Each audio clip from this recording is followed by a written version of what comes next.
arm push-up. Now, if you're gonna learn this move with me, there's one thing you need to know.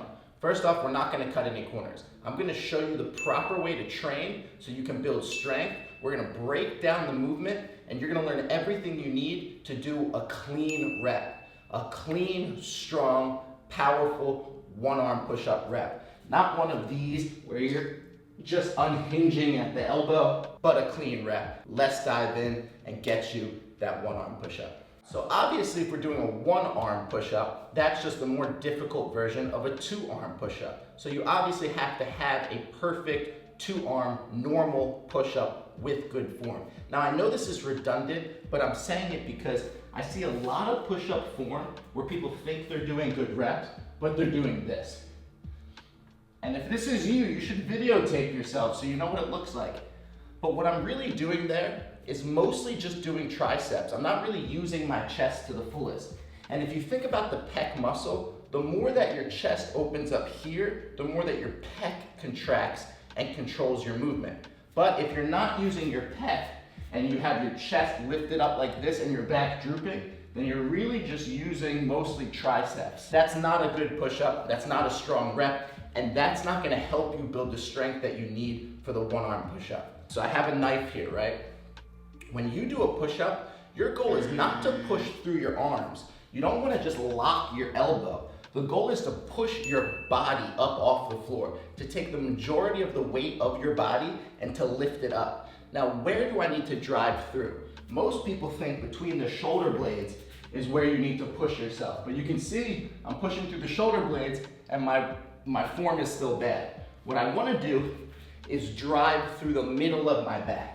So I'm here and I'm pushing all of my weight up off the ground.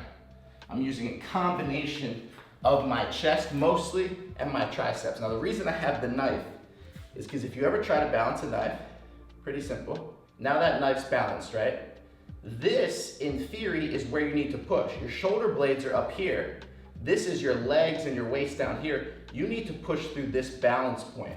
That's gonna be you pushing the majority of the weight. If I had the knife like this, right, if I balance it on the ground, or I don't know if that'll work here, but if I balance it on my hand, I'm not pushing the full weight of the knife.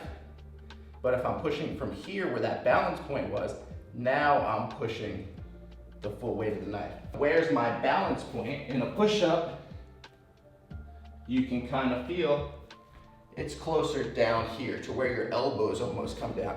This is where your balance point. So push through your middle back and you'll have a nice strong push-up. Number two. Now the reason we were focusing on that is because the one-arm push-up is so much weight on one arm that it usually makes the body collapse. And you see a lot of people doing what I demonstrated before, where you're like this, and you're just trying to do something like that. What you're doing is you're just unhinging your elbow. In a push-up, you can, again, in this example, all I'm doing is thinking of locking my elbows. That's not right. And if I'm doing that in a one-arm push-up, I'm just unlocking that elbow, and at the same time, my shoulder isn't being used at all. I'm not using any strength in my scapula. Your scapula is your shoulder blade. So in a push-up, you don't want to be back here doing push-ups the whole time. You want to be at the end of your push-up here. The goal is to really press through your shoulders. So two things are important. One, we're not just unhinging at the elbow, we're pressing our weight through that balance point, which I showed you, right? Instead of just pressing the weight through my shoulder, I'm pressing through here, all the way up, and not just to here, but through that shoulder. So you see how the shoulder sinks? I don't want to be doing one-arm push-ups with my shoulder sunk. I want to engage, use that strength. We've kind of broken down the movement. You kind of understand at the same time we're using our shoulder, we have to have all of that strength balanced out between our tricep and our pec to help us drive off the floor. Now, how are we going to build strength for all of this? First, and I've showed you this in other videos, you can just work on scapular push-up strength with two hands. Keeping the elbows locked, not letting the waist drop, nice and strong, just pressing through your shoulder blades. At the same time, if that's too easy, and since we're training for the one arm, we can get in one arm position and practice just working that scapula. And where I make it look easy, 5 of those, and you'll feel it's really tiring. Just pressing through, using that scapula to drive forward. That's gonna be the initial strength because you're gonna hold that stability in your shoulder throughout the entire movement. I'm not collapsed here when I do it. My shoulder's strong, I bend. This would be the difference. See where I'm at? I'm bending here with a strong shoulder versus here with a collapsed shoulder. Big difference maker. Next, we need to keep our alternate shoulder in line. We want good form. We're really just trying to do a push-up where both of our shoulders are together. What I often see a lot is people just dropping this shoulder down and going like this. Again, you're more or less forcing yourself into just a tricep workout. That's just for lack of strength.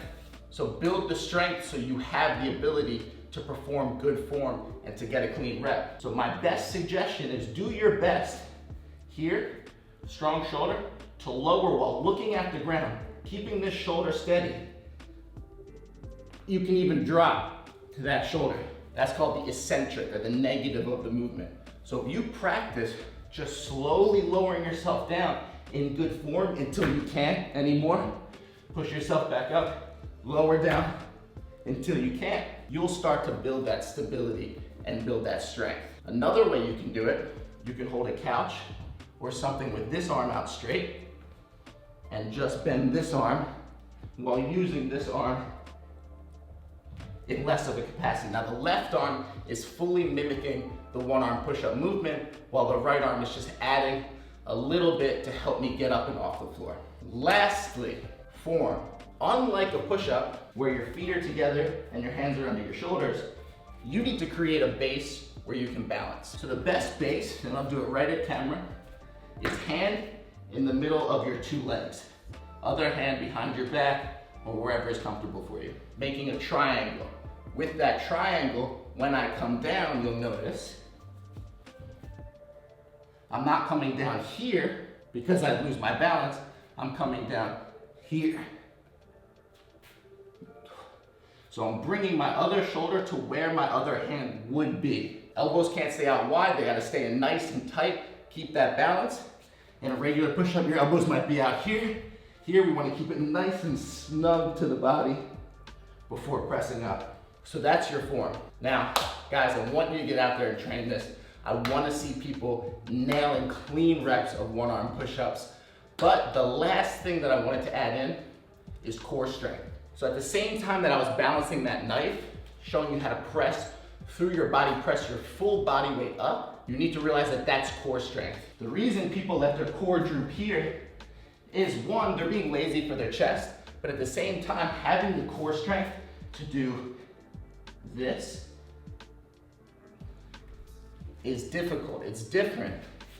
There's different core muscles, and I'll get into this in a different video, but there's different core muscles that have you compress than core muscles that have you hold in stability like this. This is the shape, this is called boat position in yoga. This is the shape you need in a push-up. Proper strong core. If you hold that position while doing push-ups, you'll build that strength in your body. You'll build that core. It'll stabilize your whole frame, and as you build that strength, push-ups will be easier. Pull-ups will actually be easier, unrelated, and that one-arm push-up will be locked down. You'll be able to nail that movement. I hope you guys learned something. I hope you can take this and apply it. I hope that you subscribe if you learned something. I definitely would appreciate you hit that like button and watch more of these videos. Guys, I'm Aaron Frater. I'll see you on the next one. Peace.